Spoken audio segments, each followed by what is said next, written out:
nama saya Devi Damayanti, Prodi Pendidikan Guru Madrasah Ibtidaiyah semester 3. Di sini saya akan mempresentasikan laporan hasil observasi saya di MI Sabila Rasa Wonorejo.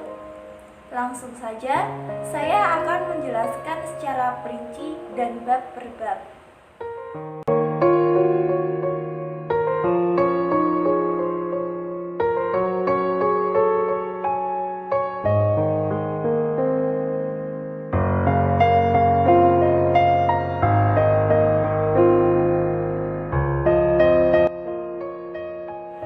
Latar belakang observasi dalam mata kuliah evaluasi pembelajaran SD atau MI merupakan salah satu kegiatan yang harus dilaksanakan oleh mahasiswa atau mahasiswi jurusan Pendidikan Guru Madrasah Ibtidaiyah, Fakultas Tarbiyah dan Ilmu Keguruan, Institut Agama Islam Negeri Jember. Evaluasi pembelajaran memiliki pengertian suatu proses untuk memperoleh informasi yang menyeluruh dan kesinambungan tentang suatu proses dan hasil belajar siswa, sehingga bisa dijadikan sebagai dasar dalam penentu perlakuan lanjut belajar peserta didik. Sedangkan observasi sendiri merupakan suatu proses pengamatan dan pencatatan secara langsung dan sistematis mengenai gejala-gejala yang akan kita teliti. Adapun pelaksanaan observasi dilakukan kurang lebih 3 hari yang dimulai dengan permohonan izin observasi sampai pada kegiatan observasi itu sendiri. Dengan adanya kegiatan ini diharapkan agar mahasiswa terkhusus bagi penulis sendiri selaku observer dan sebagai calon guru madrasah ibtidaiyah pada tingkat SD atau MI dapat mengambil pengalaman dari lokasi observasi tersebut. Tujuan observasi yang pertama, sebagai syarat wajib dalam memenuhi salah satu tugas dari mata kuliah evaluasi pembelajaran SD atau MI. 2. Untuk menambah pengalaman mahasiswa program studi Pendidikan Guru Madrasah Ibtidaiyah. Dan terakhir yaitu 3.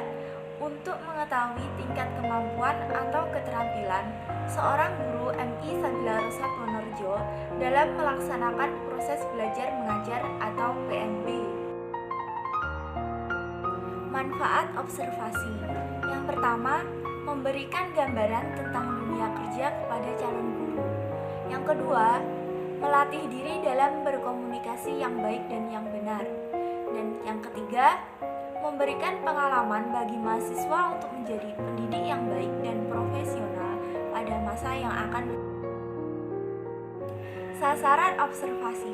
Sasaran yang ada adalah kepala sekolah, wakakurikulum, guru, orang tua, dan peserta didik di MI Sabila.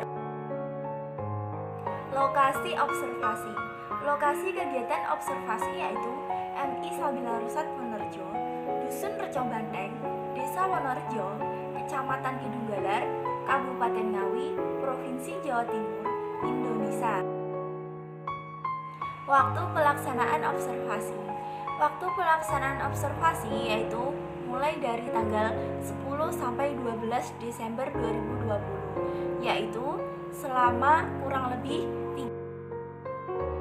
Metode observasi. Metode observasi yang dilakukan oleh observer kali ini yaitu dengan pengamatan secara langsung mendatangi MI Sabila Rasa Wonorejo, di mana jenis observasi yang digunakan yaitu observasi sistematik atau biasa juga disebut observasi terstruktur, yaitu observasi di mana terdapat kerangka yang memuat faktor-faktor dan ciri-ciri khusus dari setiap faktor yang telah diamati.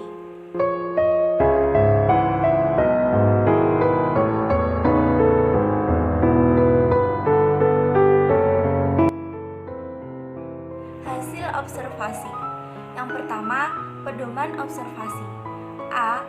Tujuan untuk memperoleh informasi dan data baik mengenai kondisi fisik maupun non-fisik pelaksanaan program evaluasi peningkatan prestasi belajar peserta didik di MI Sabila Rusat Wonorejo.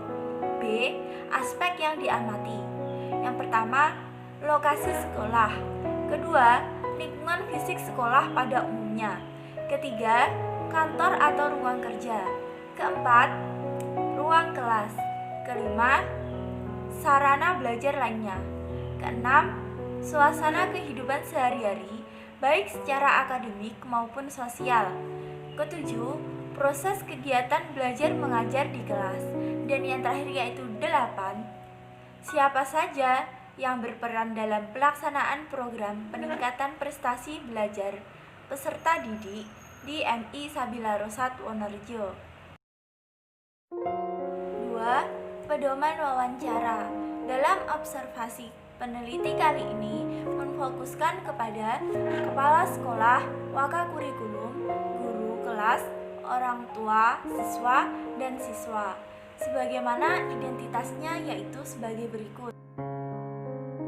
Kepala sekolah, nama Bayatur Rofiah SPDI. Jabatan Kepala Sekolah, agama Islam, pekerjaan guru, alamat Dangu Piji, pendidikan terakhir S1.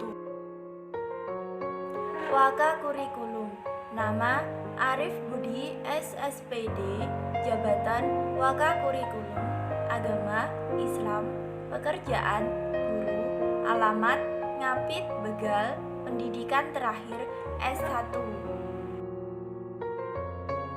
Guru, nama Sundari SPDI, jabatan guru kelas 5, agama Islam, pekerjaan guru, alamat Durenan Kedunggalar, pendidikan terakhir S1. Orang tua siswa, nama Selviana Nurjannah, jabatan orang tua siswa, agama Islam, pekerjaan ibu rumah tangga, alamat Recau Banteng Wonorejo, pendidikan terakhir SMA. Siswa, nama Arya Cahya Putra, jabatan siswa, agama Islam, pekerjaan pelajar, alamat Recau Banteng Wonorejo, pendidikan terakhir belum ada. Kemudian saya akan membacakan pertanyaan wawancara. Yang pertama, apakah yang Anda ketahui tentang evaluasi peningkatan prestasi belajar peserta didik di MI Sabila Rusat Wonorejo? Kedua, bagaimana kurikulum yang telah diterapkan di MI Sabila Rusat Wonorejo? Ketiga, bagaimanakah interaksi guru dengan siswa selama kegiatan belajar mengajar berlangsung?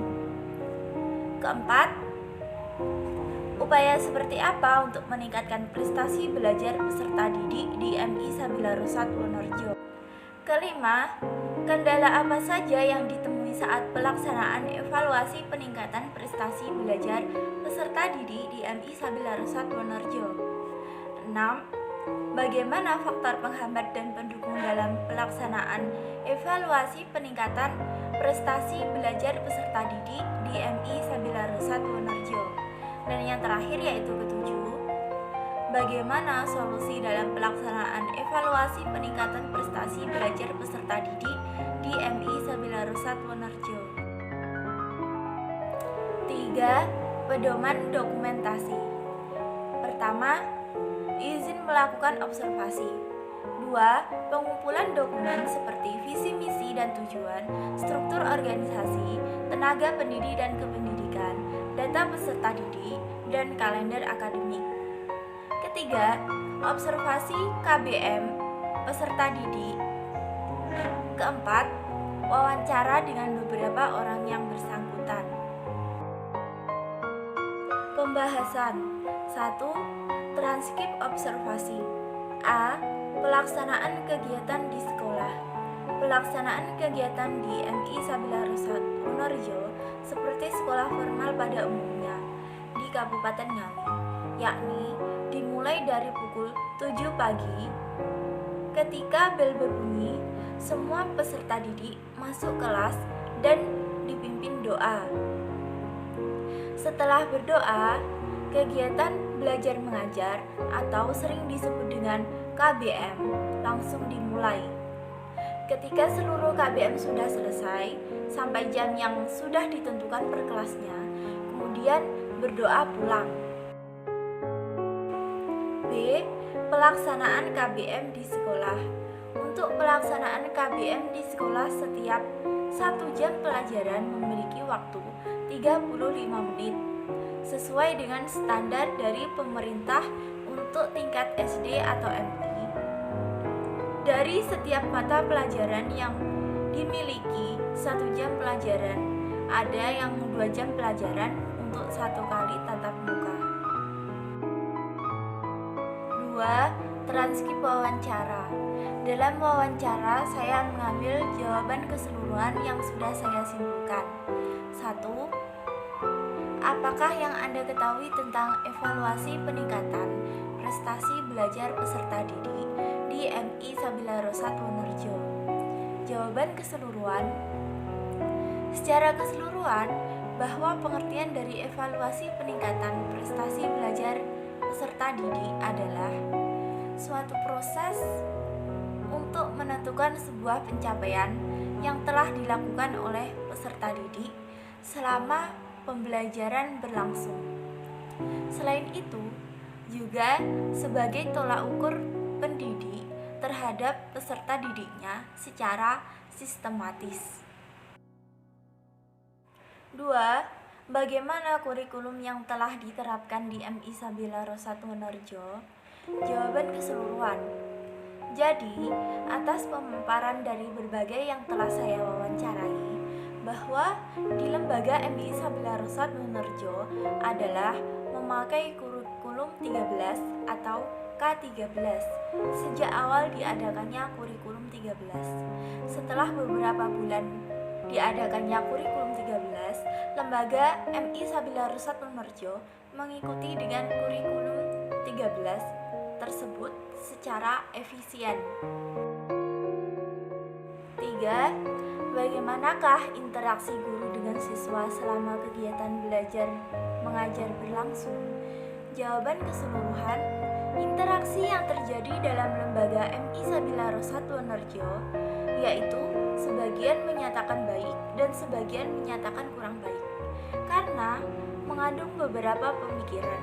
Jadi, yang menyatakan kurang baik itu saya anggap benar karena dengan adanya COVID-19 ini mengandung berbagai kendala sehingga peserta didik mengabaikan pendidikannya semata hanya untuk kesenangannya bermain. Selanjutnya, untuk yang menyatakan baik yaitu saya anggap benar juga karena memang guru sudah berusaha semaksimal mungkin agar siswa paham terhadap materi yang diadakan, mulai dari tatap muka 1 minggu sekali, link YouTube, dan pembelajaran melalui aplikasi WhatsApp. Jadi, memang semua itu sudah benar dan sesuai dengan kenyataannya. Keempat, upaya seperti apa untuk meningkatkan prestasi belajar peserta didik di MI Sabila Rosat Wonorejo? Jawaban keseluruhan. Jadi, secara keseluruhan, upaya yang dapat saya simpulkan yaitu dengan cara pendekatan antara guru dengan siswanya. Ada pula yang berpendapat dengan memaksakan anak dengan membudidayakan bersikap baik setelah apa yang diinginkan anak itu terpenuhi. Itu bagus pula untuk perkembangannya. Anak menuju hal yang positif ke depannya. Atau dengan cara menggunakan saling semangat dan memotivasinya agar tetap berdiri dan berkarya. Kelima, kendala apa saja yang ditemui saat pelaksanaan evaluasi peningkatan prestasi belajar peserta didik di MI Sabila Rosat Wonorejo? Jawaban keseluruhan, kendala yang dapat saya simpulkan yaitu kurang perhatian orang tua kepada anaknya dengan pembelajaran daring seperti ini. Karena orang tua sibuk bekerja yang mayoritas pekerjaan peserta didik adalah petani. Sehingga orang tua lebih sering pergi ke sawah daripada mengontrol kegiatan belajar anaknya di rumah. Jadi, hal itu mengakibatkan bahwa peningkatan prestasi siswa kurang mendukung dan memadai. Keenam, bagaimana faktor penghambat dan pendukung dalam pelaksanaan evaluasi peningkatan prestasi belajar peserta didik di MI Sabila Rusat Wonorejo? Jawaban keseluruhan. Secara keseluruhan bahwa dapat saya simpulkan faktor penghambat dan pendukung yang ada di lembaga MI Sabila Rusat Wonorejo sangat banyak, mulai dari hal kecil sampai hal besar. Namun, itu semua ada jalan menuju solusi. Ketujuh, bagaimana solusi dalam pelaksanaan evaluasi peningkatan prestasi belajar peserta didik di MI Sabila Rusat Wonorejo? Jawaban keseluruhan. Semua telah menyatakan bahwa solusi yang tepat yaitu dengan cara pendekatan antara pendidik kepada peserta didik, yaitu dengan cara langsung maupun tidak langsung. Sebagaimana bahwa siswa juga membutuhkan semangat dan motivasi seorang pendidik agar dapat belajar dengan rajin dan terarah. Maka dari itu, guru harus menjadi guru yang kreatif dan inovatif agar siswanya dapat meraih prestasi yang terus meningkat. 3. Transkrip dokumentasi. A. Gambaran umum MI Sabila Rusat Wonorejo. Dilihat dari sejarahnya, MI Sabila Rusat Wonorejo dari dahulu memang sudah bernama MI Sabila Rusat Wonorejo. MI Sabila Rusat Wonorejo berdiri pada 20 Maret 1978. MI Sabila Rusat Wonorejo didirikan dengan berbagai tokoh yang telah berusaha semaksimal mungkin demi berdirinya Yayasan MI Sabila Rusat Wonorejo. B. Identitas sekolah. NPSN 60717859. Nama sekolah MI Sabila Rusat Wonorejo. Tanggal berdiri 20 Maret 1978. Status sekolah swasta. Nomor statistik sekolah 1112352100043. Nomor kode Provinsi Jawa Timur 35. Nomor kode Kota Ngawi 63. Alamat sekolah Jalan Reco Banteng, Kelurahan atau Desa Wonorejo, Kecamatan Kedunggalar, Kabupaten Ngawi. Telepon 0852 2775 4968. Email mi.sabilarusat1978@gmail.com. Status tanah Yayasan MI Sabila Rusat Wonorejo. Akreditasi B. C. Visi dan misi MI Sabila Rusat Wonorejo. Visi mencetak generasi yang unggul dalam prestasi dan berakhlak mulia serta menguasai iptek dan imtak. Misi 1. Mengembangkan kecerdasan intelektual, emosional, dan spiritual. 2. Mengembangkan potensi siswa sesuai dengan minat dan bakatnya. 3. Menanamkan akhlakul karimah siswa dalam menerapkan norma Islam dalam tingkatan nyata sehari-hari. F. Tingkat geografis. 1. Jenis bangunan dan batas sekolah. 2. Tingkat kebersihan dan kerapian. 3. Tingkat kebisingan. 4. Jalan penghubung sekolah. 5. Masyarakat sekitar. MI Sabila Rusat Wonorejo. MI Sabila Rusat Wonorejo menerapkan kurikulum 2013 pada semua mata pelajaran dan semua rombongan belajar. Penetapan ini dimulai sejak beberapa bulan munculnya ketetapan mengenai penggunaan kurikulum tersebut. F. Sarana fasilitas fisik. Ruang kepala sekolah ada 1. Ruang guru ada 1. Ruang kelas ada 6. Gudang ada 1. Ruang perpustakaan ada 1. Lapangan bulu tangkis ada 1. Musola ada 1. Kantin ada 3. Koperasi ada 1. Kamar mandi WC guru ada 2. Kamar mandi WC siswa ada 6. Ruang UKS ada 1. Tempat parkir ada 2. Tenaga pendidik dan kependidikan dan data peserta didik di MI Sabila Rusat Wonorejo. Tenaga pendidik ada 12. Kependidikan ada 7. Jumlah siswa kelas 1. Laki-laki berjumlah 10, perempuan berjumlah 13. Jadi, keseluruhan kelas 1 ada 23. Kelas 2. Laki-laki berjumlah 5, perempuan berjumlah 18. Jadi, keseluruhan kelas 2 yaitu 23. Kelas 3. Laki-laki berjumlah 16, perempuan berjumlah 12. Jadi, keseluruhan kelas 3 yaitu 28. Kelas 4. Laki-laki berjumlah 12, perempuan berjumlah 17. Jadi, keseluruhan kelas 4 yaitu 29. Kelas 5. Laki-laki berjumlah 18, perempuan berjumlah 12. Jadi, keseluruhan kelas 5 yaitu 30. Kelas 6. Laki-laki berjumlah 14, perempuan berjumlah 9.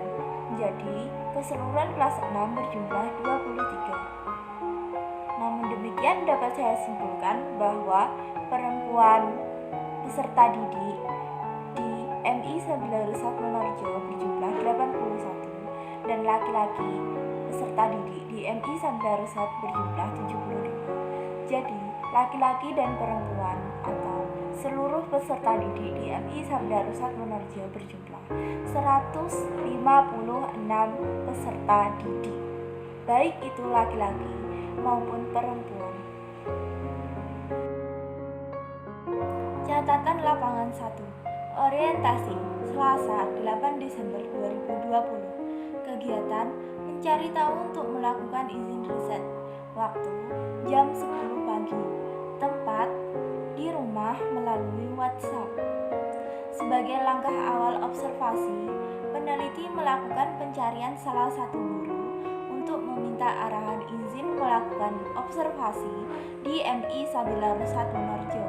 Pada kesempatan tersebut, peneliti diberi arahan oleh salah satu guru yang mengajar di MI Sabila Rusat Wonorejo untuk menghubungi kepala sekolah. Kemudian, salah satu guru itu memberi saya kontak WhatsApp kepala sekolah MI Sabila Rusat Wonorejo.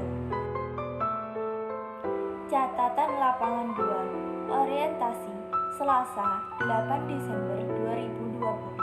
Kegiatan menghubungi kepala sekolah untuk melakukan izin riset. Waktu jam 2 sore. Tempat di rumah melalui WhatsApp. Setelah mendapat kontak WhatsApp kepala sekolah, peneliti berusaha menghubungi kepala sekolah untuk melakukan izin riset. Kemudian, saya mengawali percakapan dengan kepala sekolah melalui WhatsApp dan meminta izin riset. Lalu, kepala sekolah berkenaan saya melakukan observasi pada tanggal 10 Desember 2020, tepat pukul 9 pagi di sekolahan yaitu MI Sabila Rusat Wonorejo. Catatan lapangan 3. Orientasi Selasa 10 Desember 2020. Kegiatan melakukan observasi di MI Sabila Rusat Wonorejo. Waktu 9 pagi. Tempat sekolah MI Sabila Rusat Wonorejo. Peneliti melakukan observasi dengan didampingi kepala sekolah, mengenalkan dan menjelaskan tentang apa yang ada di MI Sabila Rusat Wonorejo. Peneliti bersama kepala sekolah dengan berbagai penjelasan mulai dari berdirinya sekolah ini sampai sekarang. Selain itu, observer juga melakukan wawancara dengan kepala sekolah, wakakurikulum, dan guru. Setelah itu, observer berpamitan pulang dan selesai. Catatan lapangan 4. Orientasi Selasa 10 Desember 2020. Kegiatan wawancara 4. Waktu jam 2 sore. Tempat rumah orang tua siswa. Pada tanggal ini, peneliti melakukan wawancara dengan narasumber keempat. Peneliti menanyakan hal-hal yang apa saja yang terkait dengan judul observasi, sesuai dengan instrumen wawancara yang telah disetujui. Untuk hasil wawancara bisa dilihat di transkrip wawancara dan melakukan dokumentasi. Catatan lapangan 5. Orientasi Selasa 10 Desember 2020. Kegiatan wawancara 5. Waktu setengah 3 sore. Tempat rumah siswa. Pada tanggal ini, peneliti melakukan wawancara dengan narasumber kelima. Penelitian menanyakan bahwa apa saja yang terkait dengan judul observasi, sesuai dengan instrumen wawancara yang telah disetujui. Untuk hasil wawancara bisa dilihat di transkrip wawancara dan melakukan dokumentasi.